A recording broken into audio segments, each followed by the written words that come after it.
Un feliz sábado para todos nuestros hermanos y amigos que nos sintonizan a través de nuestro canal Zoom TV Latino.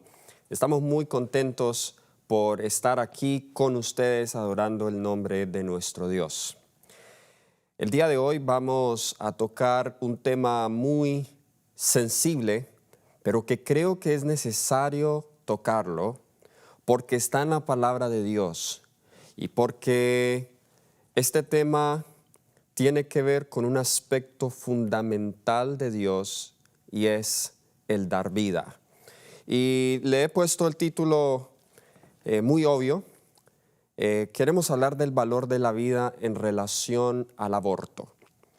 Este tema titula El aborto, genocidio camuflado. ¿Por qué hablar del aborto? Quizá ustedes son conscientes de la creciente ola, el creciente movimiento que está surgiendo en todo el mundo a favor del aborto. Y de manera especial, como colombiano que soy, fui profundamente tocado por la ley que pasó mi querido país, Colombia, el gobierno de ese país, en favor del aborto durante las primeras 24 semanas o 30 semanas. Y a raíz de eso decidí de nuevo estudiar el tema más a profundidad, porque esto es preocupante. Cada vez el mundo, lo que antes se consideraba crimen, hoy lo consideran como algo legal. Y los que antes estaban en lo correcto en cuanto a defender la vida, los que antes defendían el matrimonio heterosexual, eran considerados los normales, pues hoy son considerados los anormales. Porque hablar de estas cosas hoy, comúnmente, aquel que las habla se le tilda de una persona anormal, de una persona racista, de una persona discriminatoria. Pero vamos a mirar que la palabra del Señor dice otra cosa muy distinta en cuanto a estos asuntos. ¿Y por qué hablar de esto? Porque esta práctica, esta filosofía atenta directamente a un atributo fundamental de Dios que es la vida. Dios es el dador de la vida. Y como veremos, decir que alguien tiene la libertad de acabar con la vida de un ser, aunque ellos dicen que antes de nacer no es un ser, pero vamos a ver que de acuerdo a la Biblia sí se considera un ser, es atacar o es ir en contra de Dios mismo. Y vamos a comenzar con algunas preguntas difíciles que Job mismo se hizo en cuanto al nacimiento. En el libro de Job, el capítulo 3, ustedes conocen la historia. De un momento a otro, Job lo perdió todo. Era un hombre fiel. Era un hombre que estaba haciendo las cosas correctas. Cuando sus hijos iban y se reunían a comer juntos, Job ofrecía sacrificios por si acaso sus hijos habían pecado contra Dios. Job ayudaba a los pobres y la causa que él no conocía, él la investigaba. La Biblia describe a Job como un hombre temeroso de Dios, justo, recto y apartado del mal. Pero sin embargo, esas cosas que a veces no comprendemos en la vida, por qué a las personas buenas les suceden cosas malas, Job en un momento, de un momento a otro lo pierde todo. Era un hombre rico, pierde su ganado, pierde todas sus bestias, pierde a sus obreros, a sus siervos, pierde a sus 7 hijos y a sus 3 hijas, pierde su salud y lo único que le quedó fue su esposa, y su esposa le dice: maldice a tu Dios y muérete. Trate de colocarse en los zapatos de Job. El capítulo 3 de Job es un capítulo donde Job maldice el día en que él nació. Ahora, esto suena muy fuerte para alguien que la Biblia describe como un hombre recto. Esto suena muy fuerte para alguien que la Biblia describe como un hombre justo. ¿Cómo es posible que él va a maldecir el día en que nació? Quizá nosotros no podamos comprender los sentimientos de Job porque no hemos estado en una situación de profundo dolor como la que él estuvo. En las situaciones de dolor profundo es difícil pensar racionalmente. Y Job aquí no estaba maldiciendo a Dios. Tenemos que hacer eso claro. En vez de maldecir a Dios, Job estaba maldiciendo el día en que nació.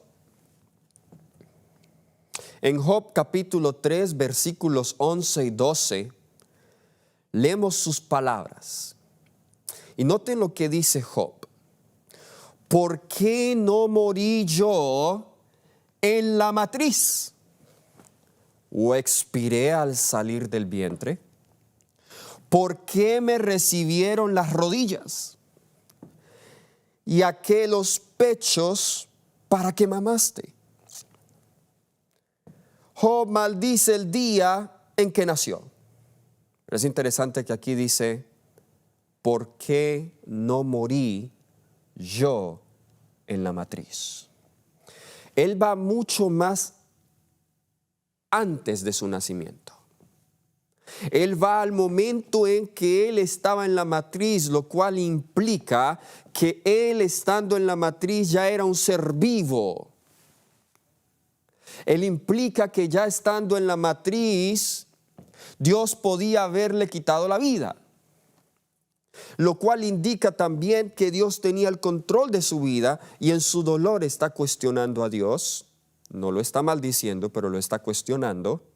Y le dice, ¿por qué no acabaste con mi vida aún cuando yo estaba en la matriz? Versículo 20 al 23 del mismo capítulo. Job capítulo 3, versículos 20 al 23. ¿Por qué se da luz al trabajado? Otra pregunta interesante. Saben que, y vamos a regresar a este punto, algunas personas, aún antes que se aprobara la cuestión del aborto, he conocido personas o he escuchado de personas, mujeres en especial, que están en situaciones muy difíciles. Cierto hombre las endulzó su oído. Ellas creyeron todas las palabras que les dijo, que las amaba, que las querían. No habían terminado ni siquiera su colegio, señoritas adolescentes, que terminan en embarazo y sabe que su embarazo va a costarle quizá salir de su casa. Es inexperta, no sabe cómo trabajar y lo peor de todo es que ahora el novio, el que la amaba, la rechaza y la repudia y la deja. Algunas de estas mujeres ha optado, se les ha pasado por la mente terminar con la vida de ese embrión, de ese feto. Porque el razonamiento es, ¿para qué dejarlo nacer si va a pasar trabajos en esta vida? Qué interesante que Job se pregunta, ¿por qué se da luz al trabajado? Lo cual implica que en la mente de Dios, el hecho de que una persona vaya a sufrir en la vida no es argumento suficiente para que no nazca. Porque si eso fuera así, entonces en el argumento de Job, él no debió haber nacido. Ese es el argumento de Job. Señor, si tú sabías que yo iba a sufrir, ¿por qué das luz al trabajado y vida a los de ánimo amargo? Sigue diciendo el texto, que esperan la muerte y ella no llega, aunque la buscan más que tesoros, que se alegran sobremanera y se gozan cuando hallan el sepulcro. ¿Por qué se da vida al hombre que no sabe por dónde ha de ir y a quien Dios ha encerrado? Preguntas muy difíciles. Y vamos a desarrollar nuestro tema a la luz de estas preguntas de Job. Como había mencionado, en lugar de maldecir a Dios, Job maldice el día en que nació. Y básicamente él cuestiona: si hubiera sabido que mis circunstancias iban a ser así, habría optado por no nacer. Y esta pregunta, queridos hermanos y amigos, persiste hasta nuestros días. ¿Es el hombre capaz de predecir su situación y optar por no entrar o salir en la vida en función del resultado percibido? ¿Es una persona capaz de tomar esa decisión en nombre de otra, mirando el diseño que se avecina y juzgando que la vida sería mejor terminada? En otras palabras, ¿quiénes somos nosotros para juzgar y tratar de evaluar si la vida de cierta persona al nacer va a ser exitosa o va a ser miserable? Nosotros no tenemos ni la sabiduría, ni el juicio ni la autoridad para hacer ese tipo de evaluaciones. Job se preocupa por cuestiones demasiado inescrutables para responder. Como se dijo, desea que la vida nunca hubiera llegado a buen término. Se pregunta él, ¿por qué sus circunstancias no fueron más ideales? En el sentido de que podría haber muerto en el momento del nacimiento, pero no lo hizo. Aquí Job deja de considerar otras ideas. Y saben, cuando nosotros estamos en dolor, en sufrimiento, cuando estamos en situaciones difíciles, como mencioné, es difícil pensar racionalmente. Por ejemplo, aquí nosotros no vemos que Job esté pensando en la aflicción de su madre y en la aflicción de su padre por su muerte prematura. Él no está pensando en eso.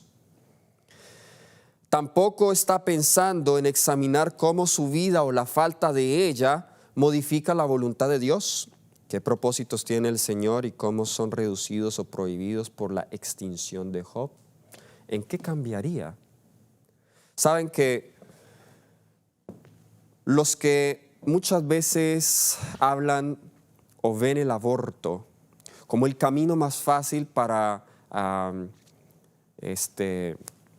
evitarse muchos otros problemas futuros en la vida, no están pensando en las consecuencias, algunas de ellas para toda la vida, de todo el dolor, de todo el sufrimiento que esto va a traer a la vida de la persona, en especial a la vida de la misma madre.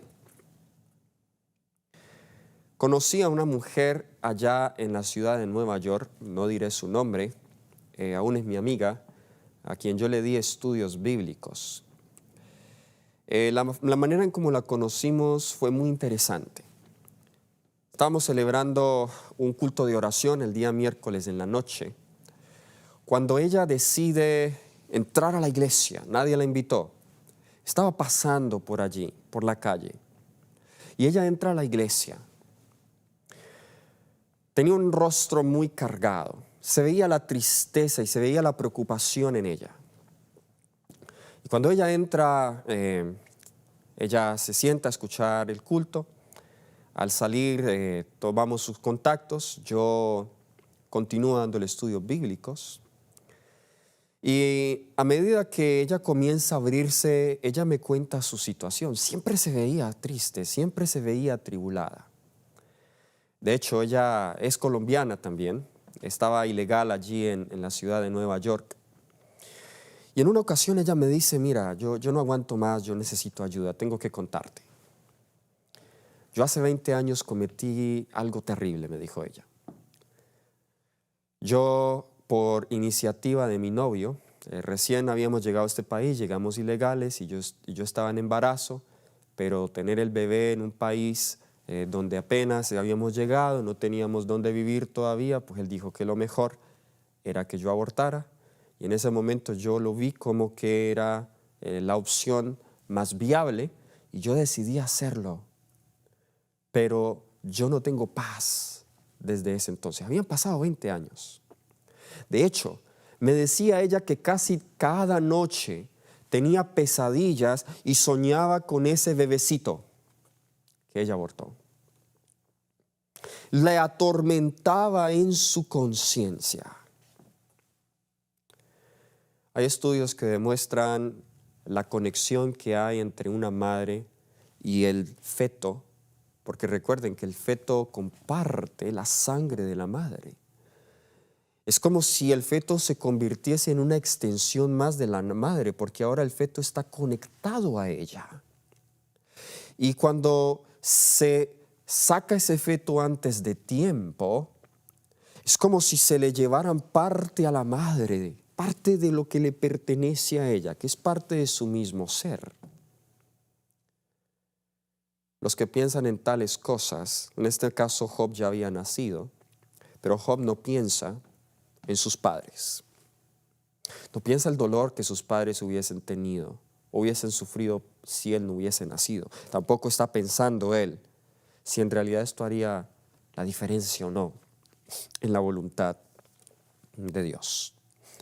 Las circunstancias de la vida no pueden usarse como un indicador confiable para determinar el potencial o el valor de un ser humano.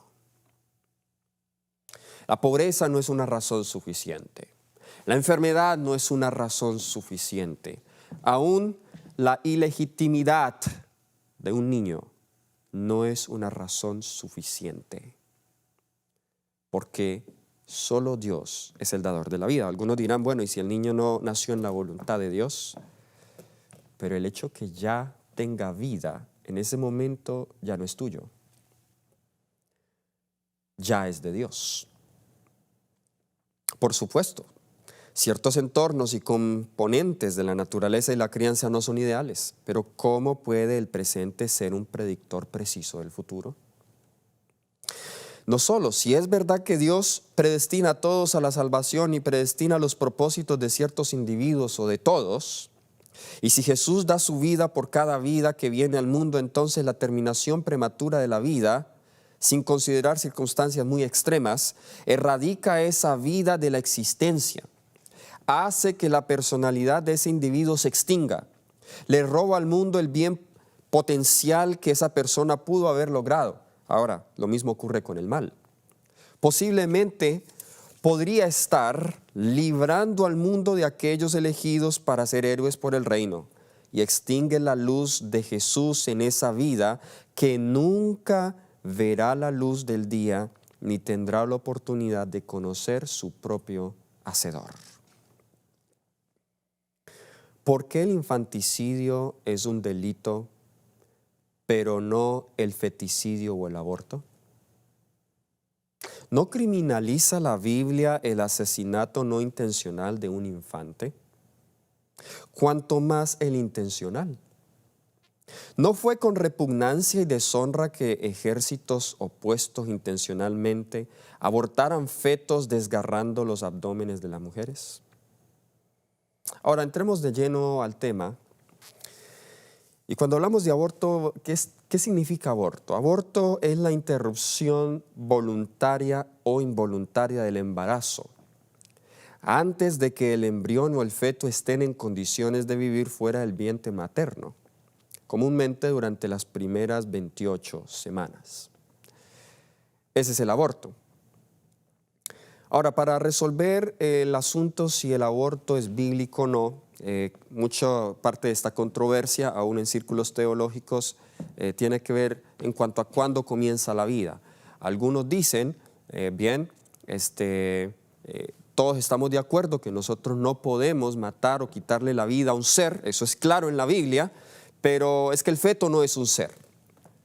La vida comienza al momento en que nace.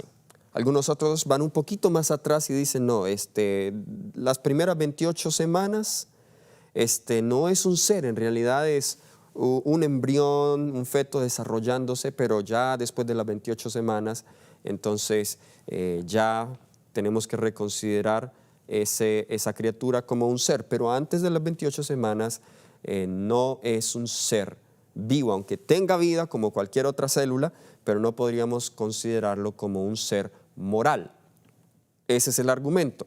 La pregunta es, ¿qué dice la Biblia en cuanto a eso? ¿Cuándo comienza la vida?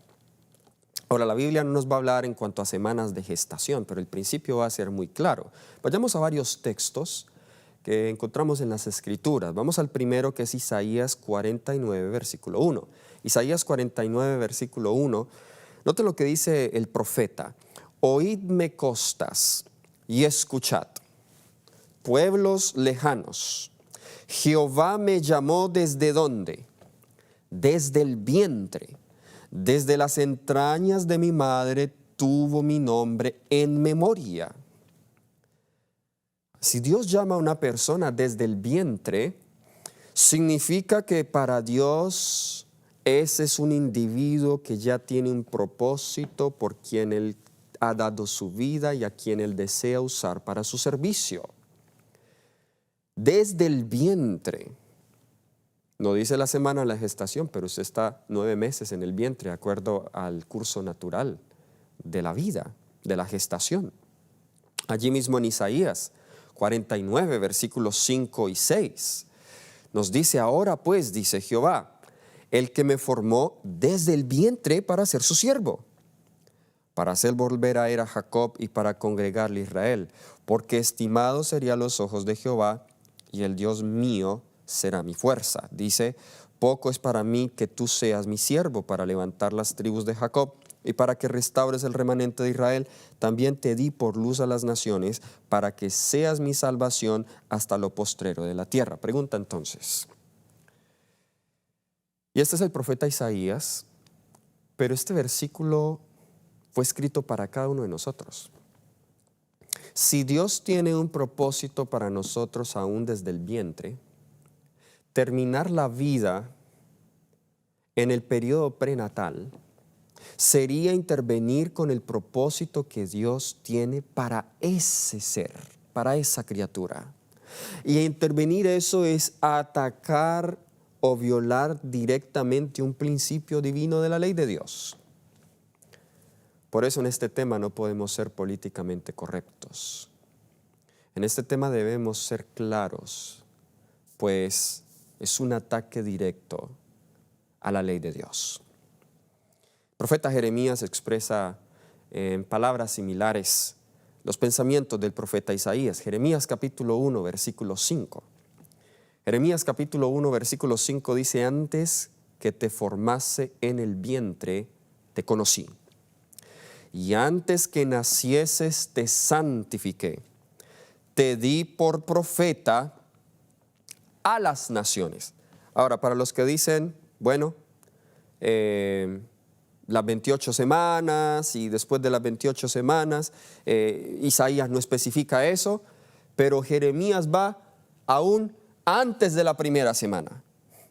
Dice, antes que te formase en el vientre te conocí. Es decir, que Dios incluso tiene un propósito para una persona aún antes que nazca. Ahora, aquí nos entramos en otro problema que no tengo tiempo para hablar, para desarrollar. Quizá en otra ocasión lo desarrolle. Cuando se habla de esto, entonces suele surgir el otro argumento, y es que entonces, ¿por qué utilizamos métodos anticonceptivos? Porque estamos evitando el nacimiento de alguien para quien Dios ya tiene un propósito. No voy a entrar en esa discusión, pero solamente les respondo de una manera breve a eso.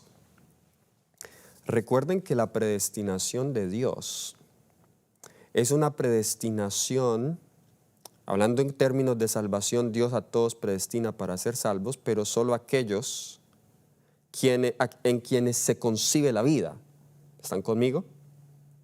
En otras palabras, cuando Dios habla de la existencia de un ser, cuando Dios habla de el nacimiento de una persona a quien Él va a usar, pues con su presciencia, con la habilidad que Él tiene para ver el futuro, pues Él lo puede decir con seguridad porque esa persona fue concebida. No puede decir eso de los que nunca han sido concebidos, por lo cual nunca hubo vida. Es algo muy distinto. ¿Ok? Prevenir la vida por razones de los últimos días. Jesús mismo dijo, hay de las que estén embarazadas en los últimos días. Elena White dice, cuando lleguemos a los últimos tiempos, entre menos se tengan hijos mejor. Pues para eso debe haber ciertos métodos de planificación familiar para que eso no suceda. Allí se evita que la persona se coloque en situaciones más estrechas ya cuando tiene el bebé o cuando está en embarazo, a pensar en otras formas, en prevenir que ese niño venga a la existencia. Pero no voy a detenerme en este punto. Quiero que vayamos a otro texto, Lucas capítulo 1, versículos 13 al 15. Lucas capítulo 1, versículos 13 al 15. Hablando de Jesús, noten lo que nos dice. Pero el ángel le dijo, Zacarías, no temas, porque tu oración ha sido oída. Y tu mujer Elizabeth te dará a luz un hijo y llamará su nombre Juan. Y tendrás gozo y alegría y muchos se regocijarán de su nacimiento. Porque será grande delante de Dios, no beberá vino ni sidra y será lleno del Espíritu aún desde el vientre de su madre. Perdón, este es Juan el Bautista. Dice, aún desde el vientre de su madre será lleno del Espíritu. Así que el Espíritu Santo no se da solamente cuando nace, no se da cuando ya tiene uso de razón, pero el Espíritu Santo se le puede dar a un feto. Ahora sí, hablando de Jesús. Y es interesante este pasaje porque Jesús, cuando fue concebido, cuando el ángel pronunció estas palabras, en ese mismo momento Jesús fue concebido en el vientre de María. Y el ángel le llama ese santo ser. Lucas 1, 31 y 35. Y ahora concebirás en tu vientre y darás a luz un hijo, y lo llamarás su nombre Jesús. Versículo 35, respondiendo el ángel, le dijo, el Espíritu Santo vendrá sobre ti y el poder del Altísimo te cubrirá con su sombra, por lo cual también ese santo ser que nacerá será llamado Hijo de Dios. Estos textos son muy claros, queridos hermanos, para mostrar que en verdad la vida comienza desde el mismo momento de la concepción. Por eso tengo la convicción personal, y no me quiero entrar en estos temas controversiales, pero tengo la convicción personal, esto sí es una convicción personal mía, que cualquier método anticonceptivo que atente o que destruya a esa célula o a ese embrión que ya ha sido concebido, sería atentar contra esto mismo. Ahora vayamos a Salmo 139, versículos 13 al 18. Maravilloso texto en cuanto a el inicio de la vida. Salmo 139, vamos a leer desde el versículo 13 al 18. Dice, porque tú formaste mis entrañas, tú me hiciste en el vientre de mi madre. Te alabaré porque formidables, maravillosas son tus obras. Estoy maravillado y mi alma lo sabe muy bien. No fue encubierto de ti mi cuerpo, bien que en oculto fui formado y entretejido en lo más profundo de la tierra. Mi embrión vieron tus ojos. ¿Qué vieron los ojos? Mi embrión vieron tus ojos, dice, y en tu libro están escritas todas aquellas cosas que fueron luego formadas, sin faltar una de ellas. Voy a parar aquí, vamos a continuar con el texto.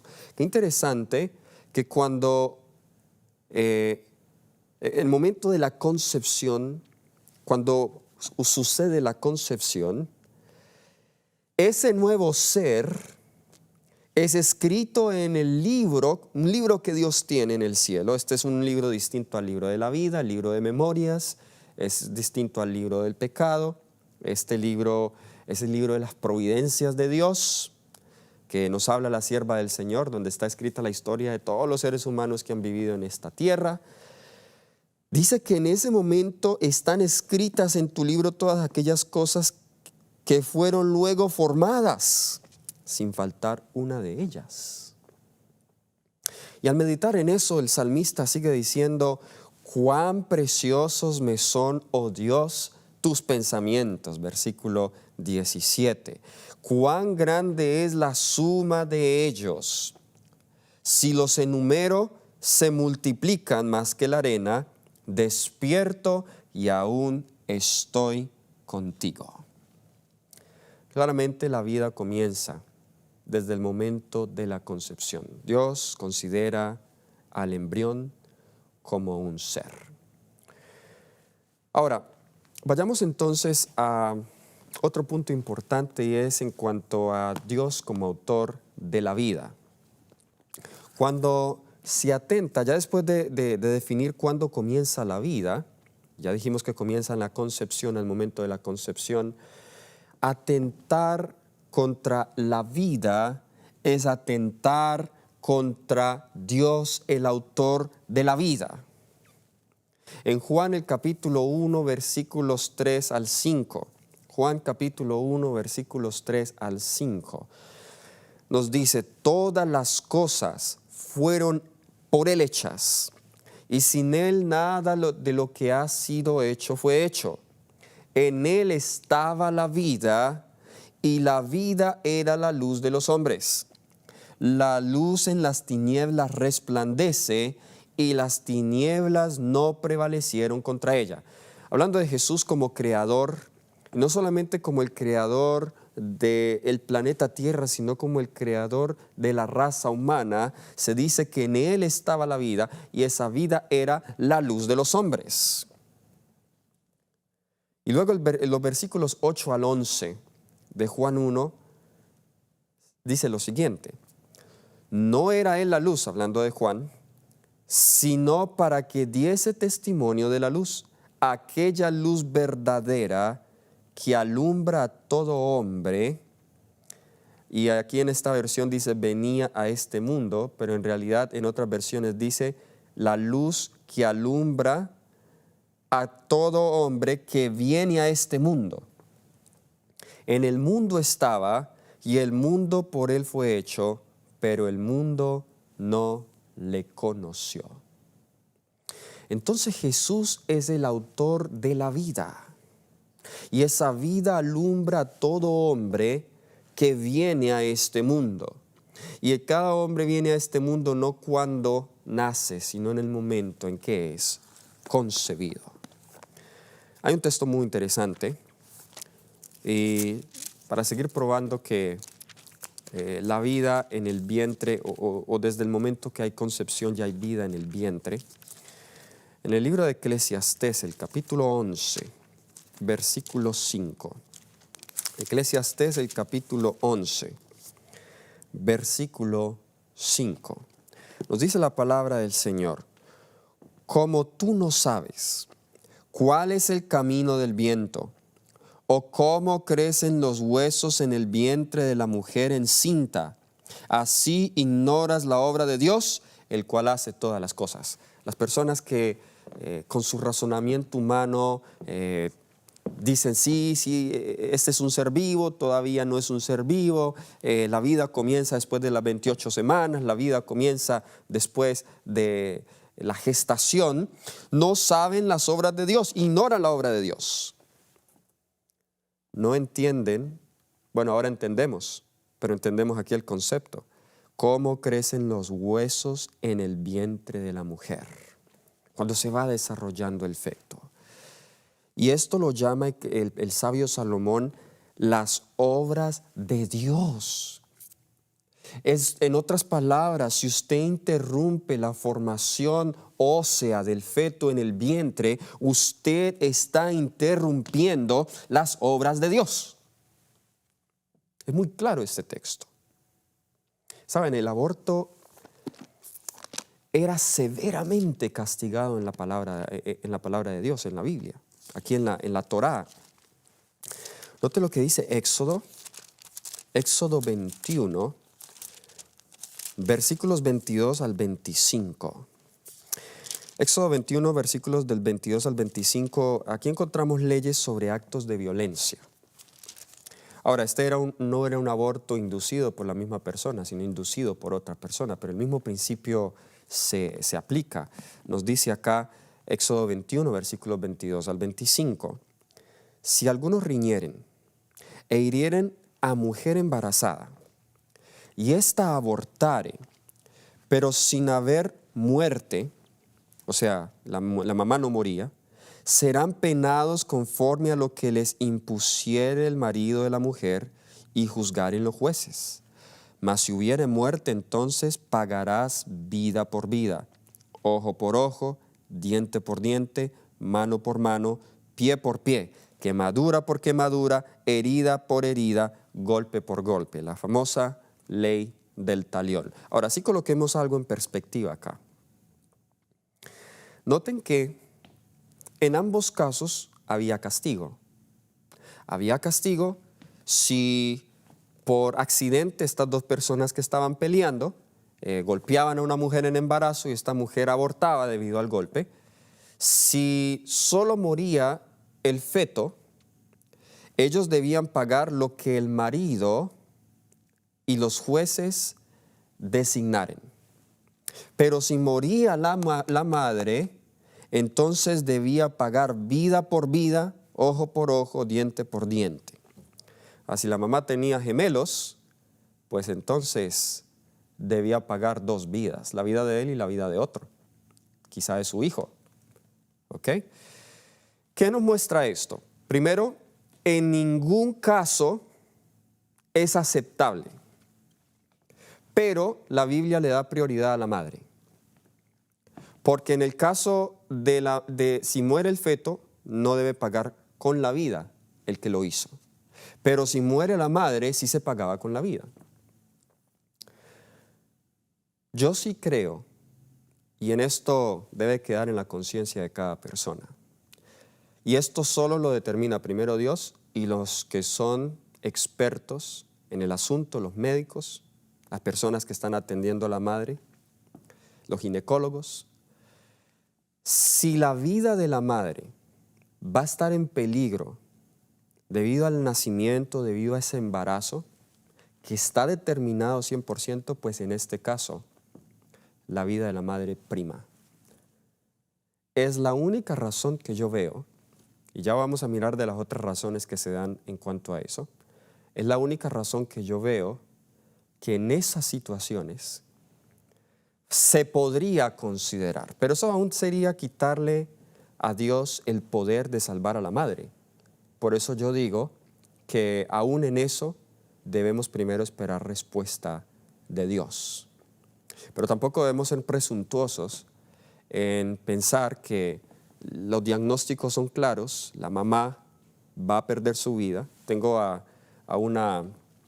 la esposa de mi tío, ella sufría no recuerdo cuál era su situación, pero ella, su primer parto casi se muere porque ella se estaba desangrando y ella volvió a quedar en embarazo y ella le dijeron no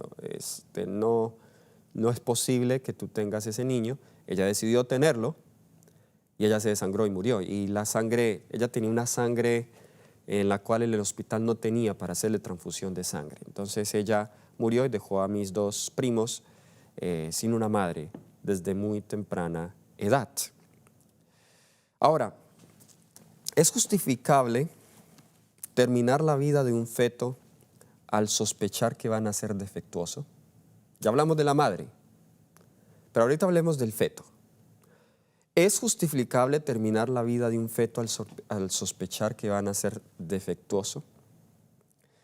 Y la muerte del Hijo de Dios, Cristo Jesús, debería ser el argumento más potente para preservar la vida, no para dañarla o justificar su arrebatamiento.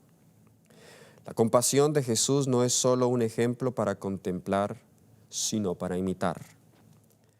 La idea es que el no nacido puede tener defectos o circunstancias indeseables, comienzos problemáticos o valor infravalorado.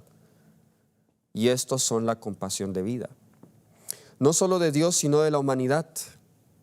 Entonces, parecería que la humanidad ha encontrado una manera de restringir la necesidad de dar compasión, librando a la sociedad de aquellos que más lo necesitan.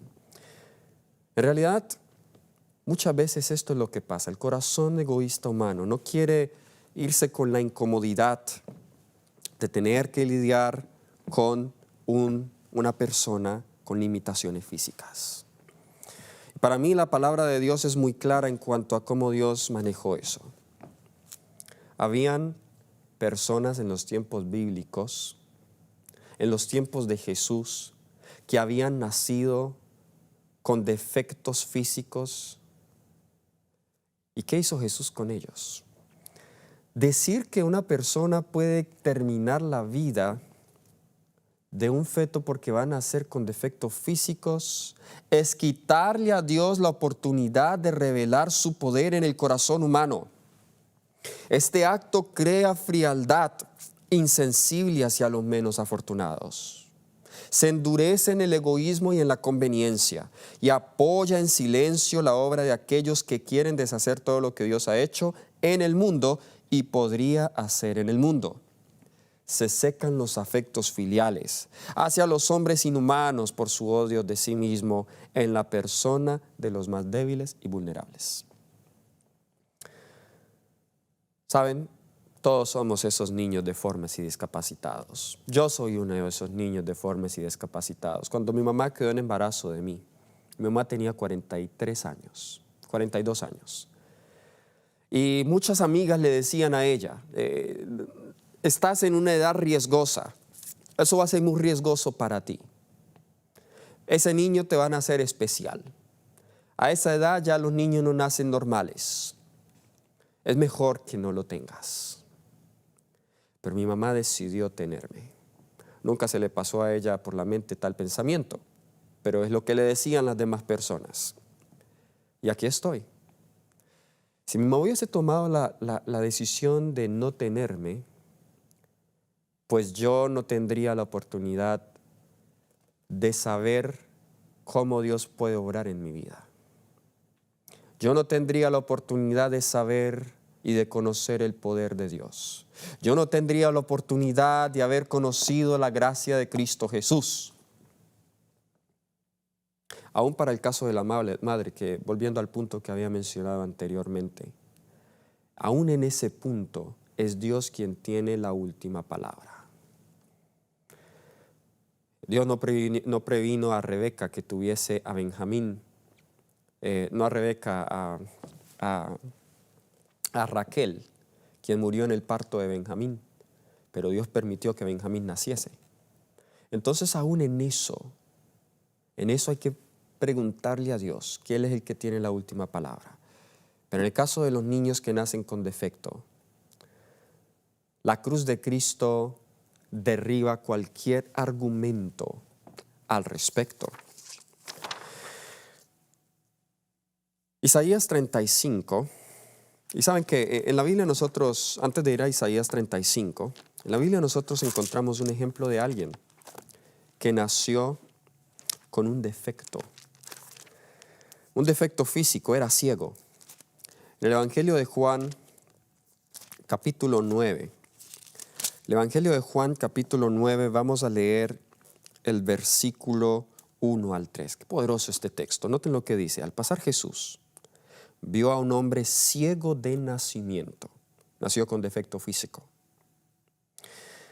Algunos argumentarían hoy, si vas a nacer ciego, pues mejor que no nazca, qué pesar que sufra.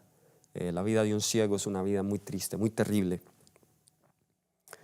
Y le preguntaron sus discípulos diciendo, Rabí, ¿quién pecó, este o sus padres, para que haya nacido ciego? Los judíos tenían el concepto de la retribución divina, que la enfermedad y el sufrimiento era porque una persona pecaba, pero la prosperidad era resultado de una persona fiel.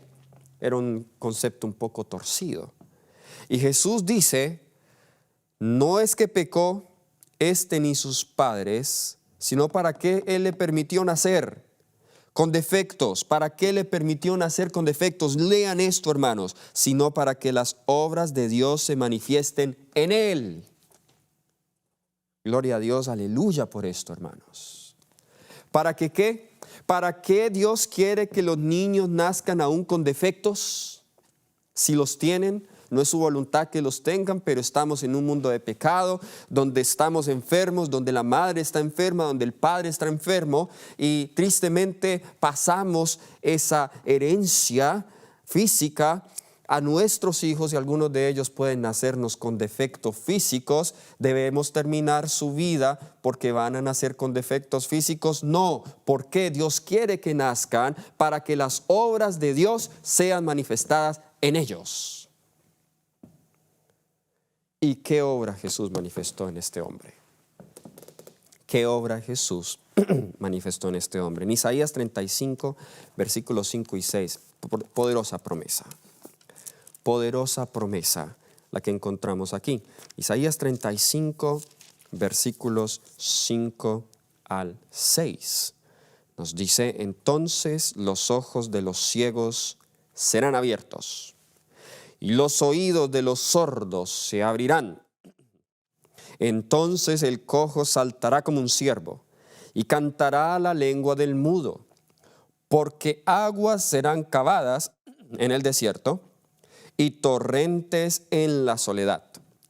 El lugar seco se convertirá en estanque, y el sequedal en manaderos. ¿Qué va a pasar, hermanos, con el cojo? ¿Qué va a pasar con el mudo? ¿Qué va a pasar con el ciego? El cojo saltará como un ciervo, cantará la lengua del mudo, porque aguas serán cavadas en el desierto y torrentes en la soledad. ¿Acaso es imposible para Dios restaurarlo? Y aun aunque no lo restaure, las obras de Dios se van a manifestar en él.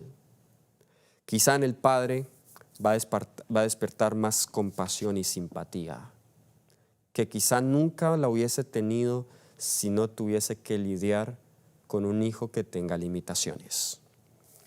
La sierva del Señor tiene varias citas en cuanto al lugar que cada ser humano tiene en este mundo.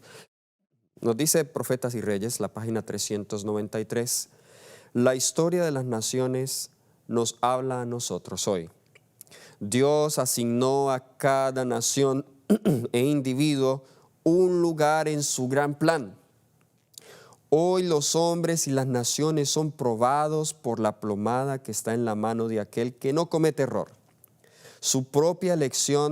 Por su propia elección, cada uno decide su destino, y Dios lo rige todo para cumplir sus propósitos. Noten que nos dice: cada individuo tiene un lugar en su gran plan. Palabras de vida del Gran Maestro, página 261, dice: todos los hombres pertenecen a Dios, ya sean creyentes o incrédulos. Todos. Esto no solamente es para los bebés de las madres creyentes, para todos. Todos son llamados a servirle, y en el día del juicio se requerirá de todos que rindan cuenta de la forma en que hayan respondido a esa demanda. Mensajes para los jóvenes, página 153. Cada uno tiene un lugar en el plan eterno del cielo. Cada uno ha de trabajar en cooperación con Cristo para la salvación de las almas.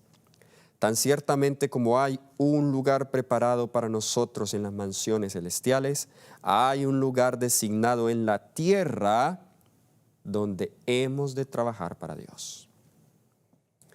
Hay un lugar designado en la tierra donde tú puedes trabajar para Dios. Terminar con la vida de un niño sería entonces interrumpir ese plan que Dios tiene.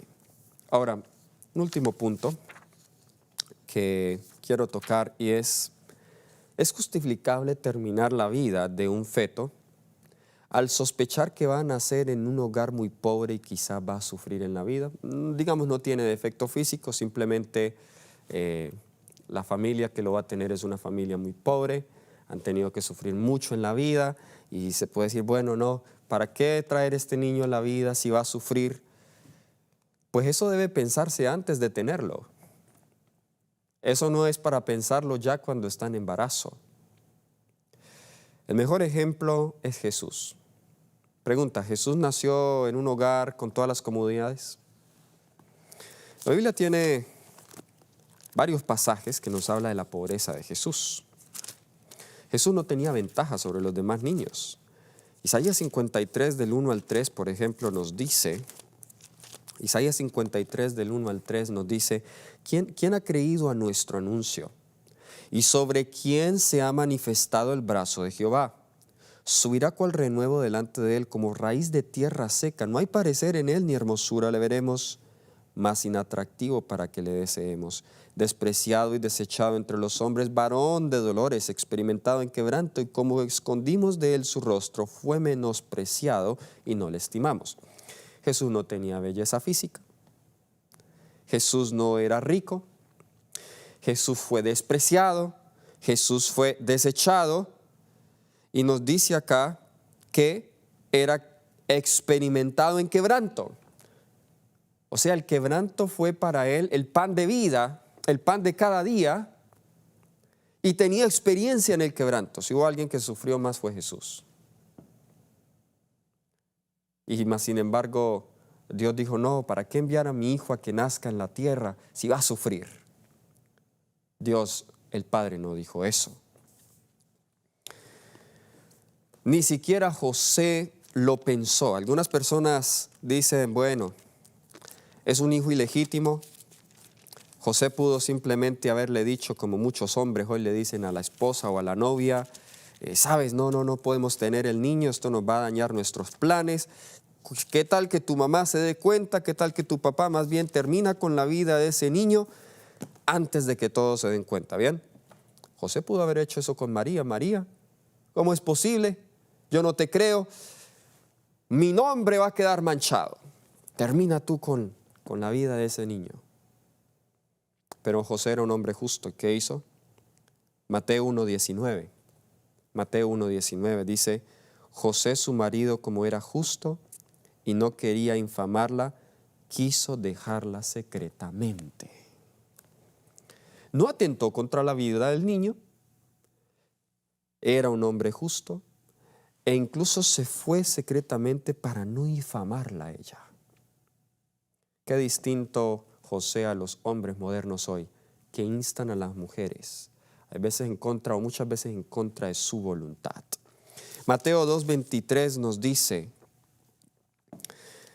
Mateo 2:23, y vino y habitó en la ciudad que se llamaba Nazaret para que se cumpliese lo que fue dicho por los profetas, que habría de ser llamado Nazareno. ¿Por qué estoy mencionando esto? Porque Nazaret, de acuerdo a lo que más tarde dijo Natanael, Nazaret no tenía buena reputación. Jesús creció, en un pueblo de baja reputación. Noten lo que dice Juan 1:46. Juan 1:46. Natanael le dijo, ¿de Nazaret puede salir algo de bueno? Le dijo Felipe, ven y ve. Jesús nació en un lugar donde no había nada bueno, o creció en un lugar donde no había nada bueno. O los padres pudieron haber razonado y dicho, ¿para qué traer a este niño a este mundo? El Padre Celestial pudo haber dicho eso, pero Dios quería manifestar sus obras en su Hijo, Cristo Jesús. Y saben, Herodes intentó impedir el nacimiento de Jesús. Lo vemos en Mateo 2, 16 al 18. Y esto nos recuerda también el intento de Faraón en impedir el nacimiento de Moisés.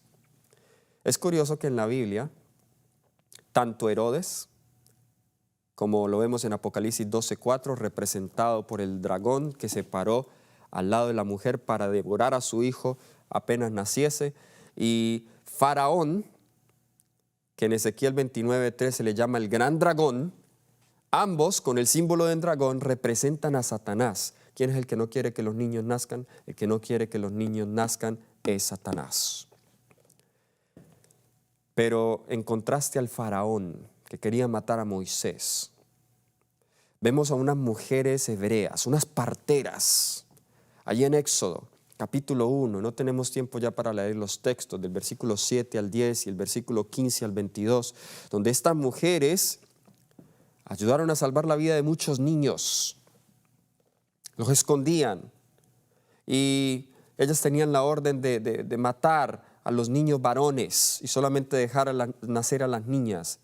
Pero estas mujeres fueron firmes y fieles y debería inspirar a cada mujer a que sea firme y a que sea fiel, a que no ceda ante la presión social, a que no ceda ante la presión del esposo o del novio. De hecho, las hijas de Dios, estoy hablando en términos generales, pero hablando ya de las hijas de Dios no deberían estar luchando con eso de un embarazo no deseado, en el sentido fuera del matrimonio. Porque para evitarse eso, pues el Señor nos ha dado muchos consejos en la palabra de Dios en cuanto a la castidad y a la pureza sexual. Oh, queridos hermanos, el enemigo quiere destruir la vida, el enemigo teme, sabe que algunos de esos niños que nazcan entre nuestros hogares, ellos van a ser llenos del Espíritu Santo y van a terminar la obra. Conflicto de los siglos nos dice que cuando los padres sean interrumpidos por las autoridades civiles del Espíritu Santo, va a venir sobre los niños y ellos van a ayudar a proclamar el mensaje. Yo no puedo decir, como muchos también se atreven a decir, no, es que ya no estamos en tiempo para tener hijos. Sí, la sierva del Señor dice, entre menos se tengan mejor, pero eso depende solo de Dios, si es la voluntad de Dios para tu vida o no.